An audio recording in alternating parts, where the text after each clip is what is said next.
Om Swastiastu. Om Swastiastu. Selamat pagi semuanya. Pagi. Perkenalkan, kami dari kelompok 6. Pada kesempatan kali ini akan mempresentasikan tentang dampak lingkungan dari pariwisata. Sebelum lanjut ke presentasi, saya di sini memperkenalkan diri terlebih dahulu. Perkenalkan, nama saya Lutfi Gistiani dengan NIM 02220003 dan di samping saya. Perkenalkan, nama saya Putri Naprianti dengan NIM 022002. Baik, langsung saja kita masuk ke materinya. Di sini saya akan membahas tentang dampak lingkungan dari pariwisata.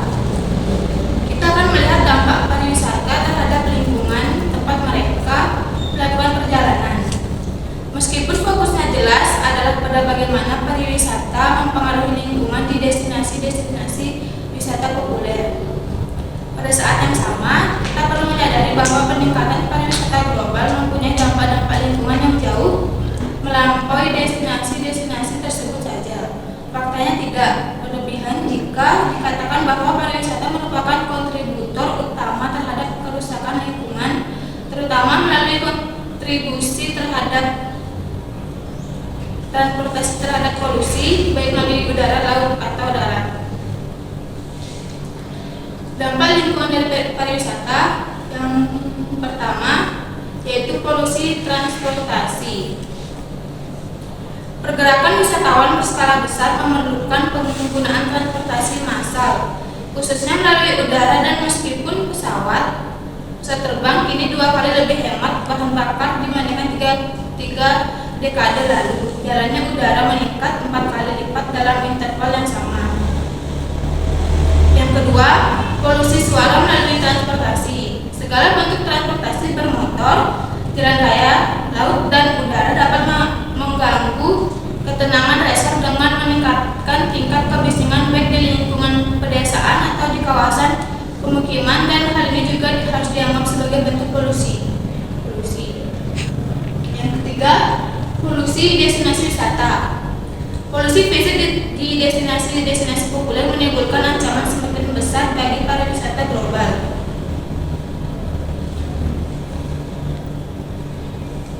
Next, pembahasan selanjutnya yaitu yang pertama masalah kemacetan dan erosi, yang kedua kemacetan di Taman Nasional Inggris, yang ketiga keberlanjutan dan wisata olahraga musim dingin, yang keempat erosi lokasi yang dibangun oleh wisata yang berjalan kaki, yang kelima bahaya pariwisata terhadap flora dan fauna, yang keenam konsekuensi lingkungan lainnya dari pariwisata massal, yang ketujuh perencanaan sektor publik untuk pengendalian dan konservasi, yang kedelapan perlindungan lingkungan Inggris, dan yang terakhir antarmuka sektor publik swasta dalam pembangunan pariwisata berkelanjutan. Baik, yang pertama yaitu masalah kemacetan dan erosi. Mungkin masalah paling signifikan yang ditimbulkan oleh pariwisata massal adalah kemacetan. Ini adalah masalah yang kompleks karena terjadi pada tingkat psikologis dan fisik. Yang kedua, kemacetan di Taman Nasional Inggris.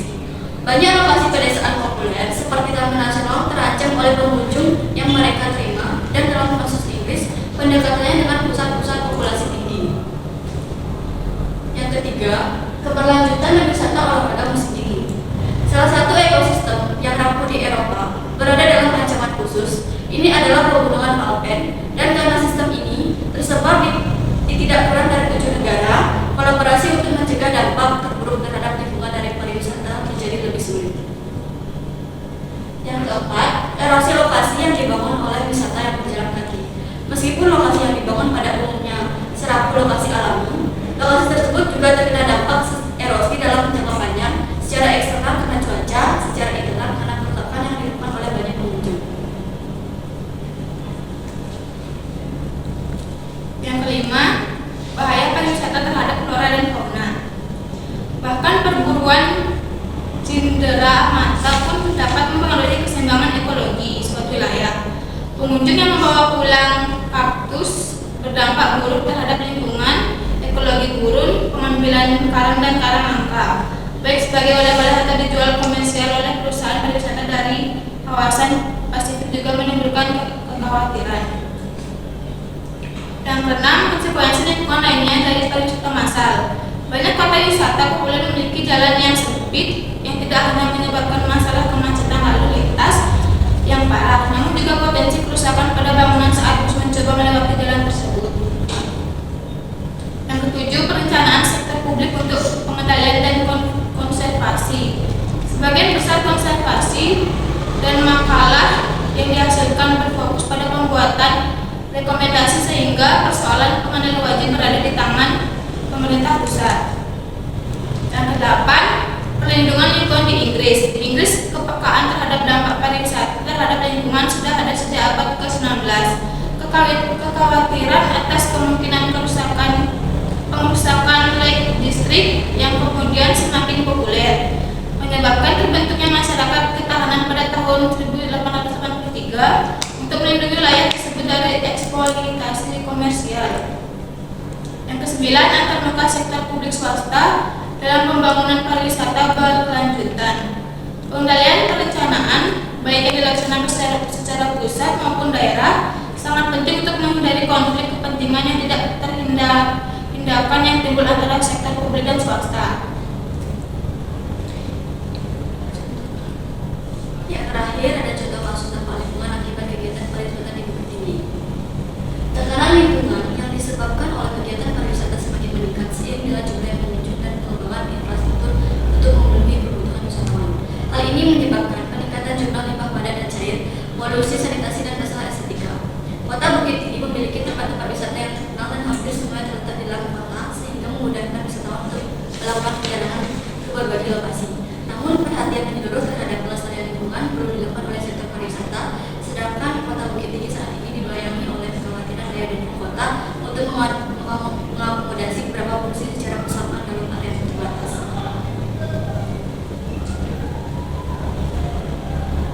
Baik, sekian presentasi dari kami. Apabila teman-teman ada yang ingin bertanya, kami silakan. Perkenalkan, nama saya Kak Evelina. Saya ingin bertanya, apakah kegiatan pariwisata dapat menyebabkan kerusakan pada lingkungan? Ada yang ingin bertanya lagi? Saya. Baik, perkenalan, nama saya Sonia Paramita. Ingin bertanya, apa yang dimaksud dengan ekowisata dan mengapa hal ini penting untuk kelestarian lingkungan?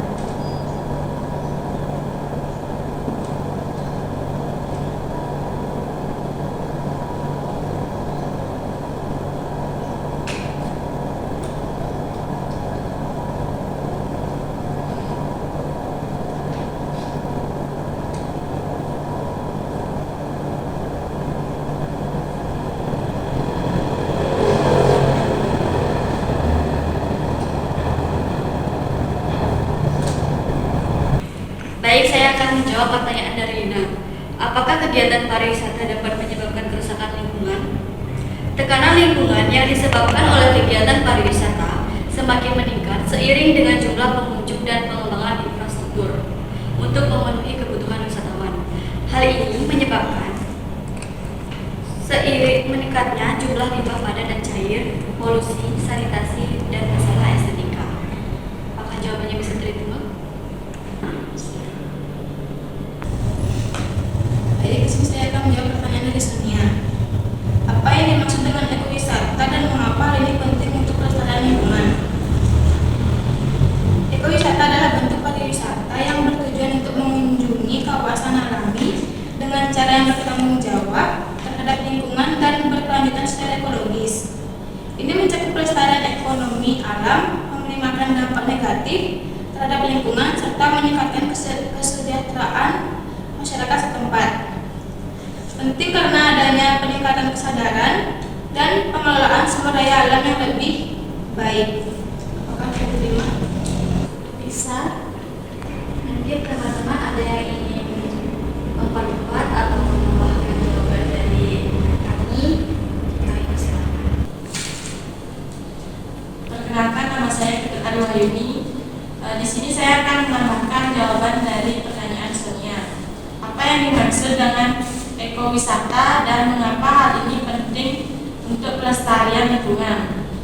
Ekowisata pariwisata merupakan salah satu bentuk wisata alternatif yang bukan semata-mata memberikan wisatawan hiburan dari alam lingkungan, tetapi juga diharapkan wisatawan dapat berpartisipasi langsung untuk mengembangkan konservasi lingkungan sekaligus pemahaman yang mendalam tentang seluk-beluk lingkungan. Bisa diterima? Baik, di sini saya ingin menyanggah. Sebelumnya perkenalkan, saya Sonia Paramita. Saya ingin menyanggah pertanyaan dari Molina, apakah kegiatan pariwisata dapat menyebabkan kerusakan lingkungan? Jawabannya iya, karena dari kegiatan pariwisata ini dapat memunculkan beberapa masalah yang tentu saja dapat menyebabkan kerusakan lingkungan. Seperti contohnya, semakin banyak pariwisata yang datang, itu akan menyebabkan polusi yang datang, seperti kan wisatawan tuh banyak yang membawa kendaraan gitu, bisa menyebabkan polusi. Terus itu juga kemacetan. Di samping itu juga seperti contohnya di Pantai Kuta yang sebelumnya di hari-hari biasa, hari-hari libur tuh bersih, namun pada saat hari-hari liburan tuh kan banyak wisatawan yang datang. Nah, dari itu kan nggak semua wisatawan yang patuh akan aturan seperti membuang sampah di tempatnya gitu, kan ada aja yang melanggar gitu, dan itu menyebabkan polusi atau kerusakan lingkungan. Itu saja. Apakah bisa diterima jawaban saya, tambahan saya? Baik, sekian presentasi dari kelompok kami. Apabila ada kesalahan kata, mohon dimaafkan. Saya tutup dengan para Santi. Om Santi.